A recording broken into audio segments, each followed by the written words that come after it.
नमस्कार, परिष्कार news channel में आपका स्वागत है। आज की खास खबर में जानते हैं राजस्थान संपर्क हेल्पलाइन के मुख्य अधिकारी GD शर्मा से। जानते हैं राजस्थान संपर्क हेल्पलाइन 181 के बारे में विस्तार से।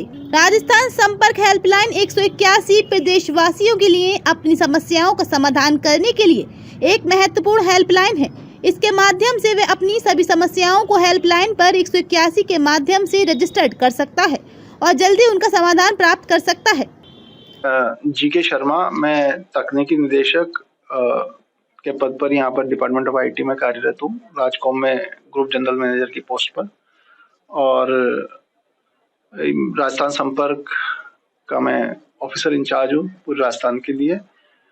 राजस्थान संपर्क एक ऐसा पोर्टल है जो राजस्थान के जितने भी नागरिक हैं उनकी समस्याओं के समाधान के लिए बना है।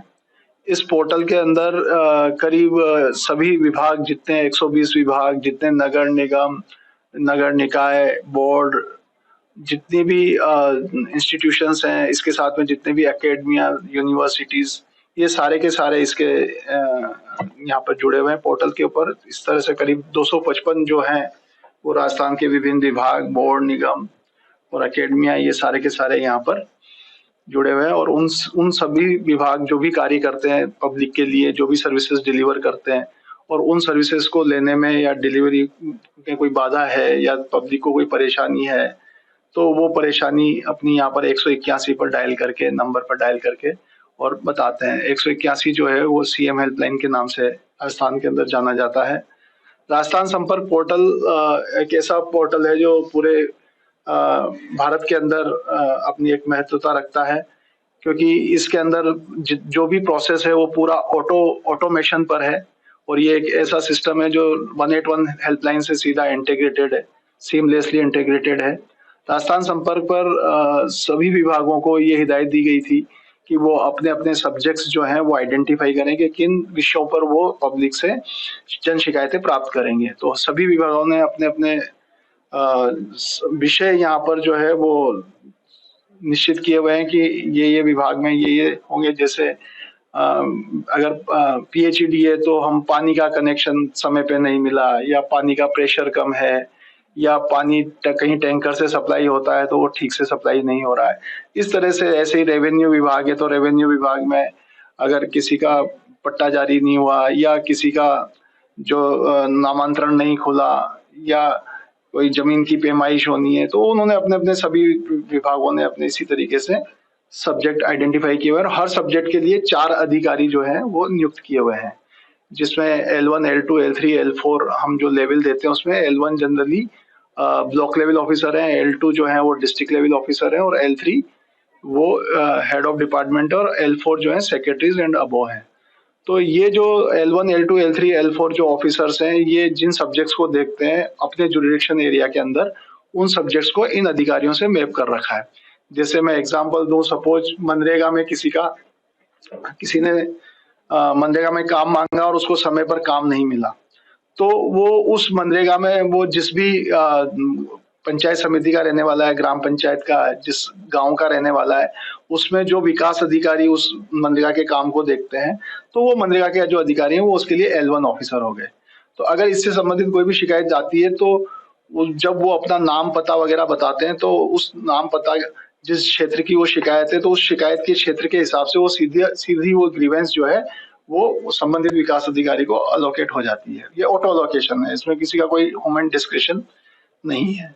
तो इसी तरीके से सभी विभाग के जितने भी सब्जेक्ट्स हैं वो सीधे सीधे मैपिंग की हुई है विभाग के अधिकारियों की, उनके कार्य क्षेत्र के हिसाब से, और वो सीधे शिकायतें उनके पास पहुंच जाती है।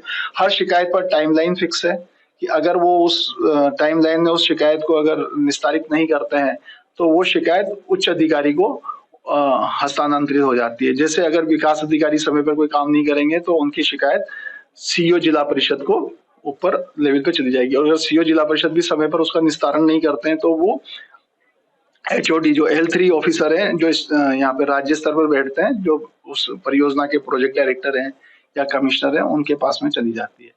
और जब भी कोई अधिकारी किसी शिकायत का निस्तारण करता है तो वो निस्तारण होने के बाद में वो शिकायत फिर 181 पर आती है। 181 हेल्पलाइन से उस जो शिकायत करता है उसके पास कॉल जाता है और उससे पूछा जाता है कि आप जो निस्तारण किया है उससे आप संतुष्ट हैं कि नहीं है। अगर वो संतुष्ट है तो उसको पूर्ण निस्तारण मान लिया जाता है। अगर वो संतुष्ट नहीं होते शिकायतकर्ता तो उसको पुनः हायर लेवल पर भेज दिया जाता है। अगर वो विकास अधिकारी के निस्तारण से संतुष्ट नहीं है तो उनको सीओ जिला परिषद के पास भेज दिया जाएगा। इसी तरह से जो विभाग है उन विभाग में जितने भी अधिकारी हैं वो उनके हिसाब से वो हर विभाग का जो मैपिंग है वो उनके विषय के हिसाब से इसी तरह से चलता है और इसी तरह से शिकायतों का निस्तारण किया जाता है और वो ऊपर अपग्रेड हो जाती है।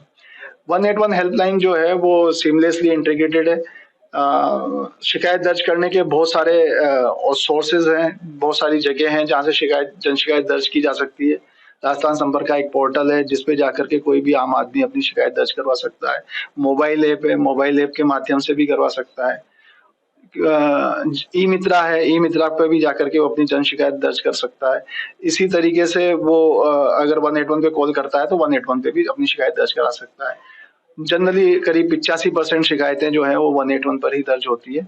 अभी रोजाना 7 से 8 हजार शिकायतें राजस्थान संपर्क पर आती हैं और निस्तारण की प्रक्रिया भी बहुत फास्ट है।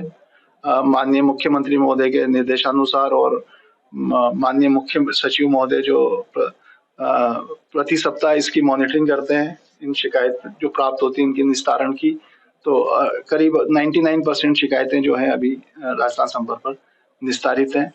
और लगभग कितने लोग लाभान्वित हुए हैं अभी?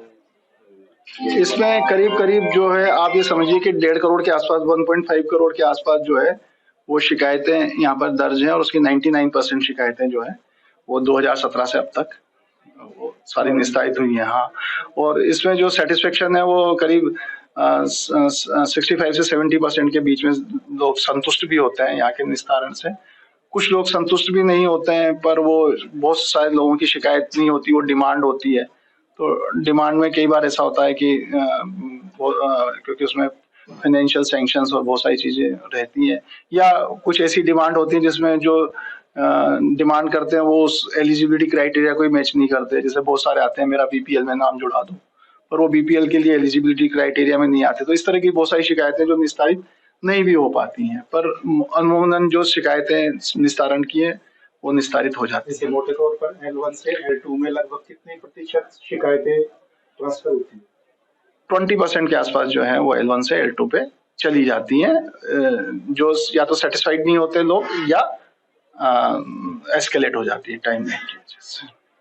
बाकी 80% शिकायतें जो हैं वो L1 पर ही। सर्वाधिक शिकायतें किस विभाग की प्राप्त होती है? सबसे जो है वो ग्रामीण विकास पंचायती राज विभाग और LSG डिपार्टमेंट जो है नगर निकाय, क्योंकि यही पब्लिक आम पब्लिक के वो है और डेली यूज के डिपार्टमेंट है। सफाई की समस्या है या बिजली पानी की है या स्ट्रीट लाइट की है, और जितने भी ग्रामीण विकास के काम है पंचायती राज विभाग करता है, तो निश्चित रूप से सबसे कम समस्याएं किस विभाग की प्राप्त होती है?